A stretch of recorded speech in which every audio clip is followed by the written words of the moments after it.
I'm Ted Kaufman, Chairman of the Congressional Oversight Panel. I'm here to introduce our December Oversight Report, a review of Treasury's foreclosure prevention programs. America is emerging from a brutal recession, and among the worst legacies of that recession is the wave of foreclosures still sweeping our country. Back when the economic crisis began, experts predicted that as many as 13 million American families would lose their homes. Treasury announced a plan to prevent 3 to 4 million foreclosures, a modest but meaningful dent in the foreclosure crisis. Unfortunately, it is now clear that this goal will not be met. Treasury's foreclosure prevention program is the Home Affordable Modification Program called HAMP. Right now, it is on target to help only about 800,000 families keep their homes. What went wrong?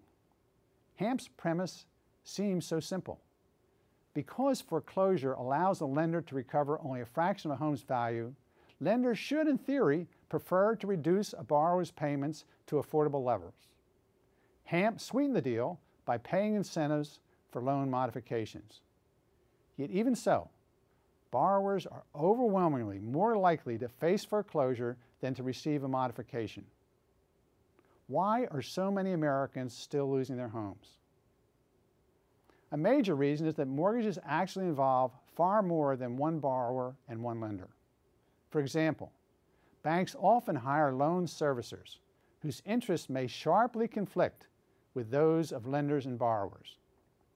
Servicers can turn a tidy profit from foreclosure-related fees, so they may try to move a delinquent loan to foreclosure as quickly as possible. HAMP tried to fix the problem by making payments to loan servicers, but participation was voluntary. Banks that hold second mortgages on a home can also block a first mortgage modification.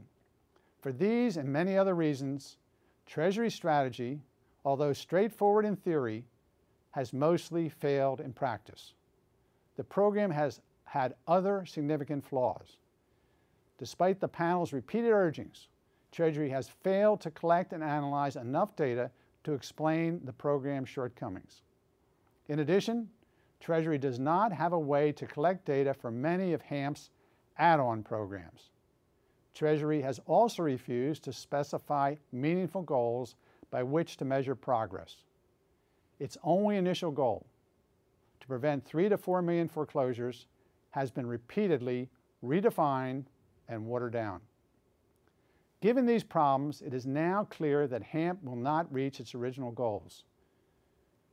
Treasury continues to state that HAMP will expend $30 billion in Troubled Asset Relief Program funding, yet the Congressional Budget Office recently estimated that all of Treasury's foreclosure programs combined will spend only $12 billion. Given the panel's cost estimates for Treasury's other foreclosure-related efforts, HAMP thus appears likely to spend only around $4 billion to prevent homeowners from losing their homes. Had Treasury recognized this fact before its crisis authority expired, it could have devoted the money to a more effective program to keep homeowners in their homes. Now that option is gone. As a result, an untold number of homeowners may go without help, all because Treasury failed to recognize HAMP's shortcomings in time. Many of the problems now plaguing HAMP are inherent in its design and cannot be fixed at this late date. But there are still things Treasury can do to help keep homeowners in their home. For instance, Treasury could enable borrowers to apply for loan modifications online. Treasury should also carefully examine HAMP's track record to pin down the factors that define successful loan modifications so that similar modifications can be encouraged in the future. Perhaps most critically, Treasury could carefully monitor and, where appropriate, intervene in cases in which borrowers are falling behind on their payments even after their mortgages have been modified.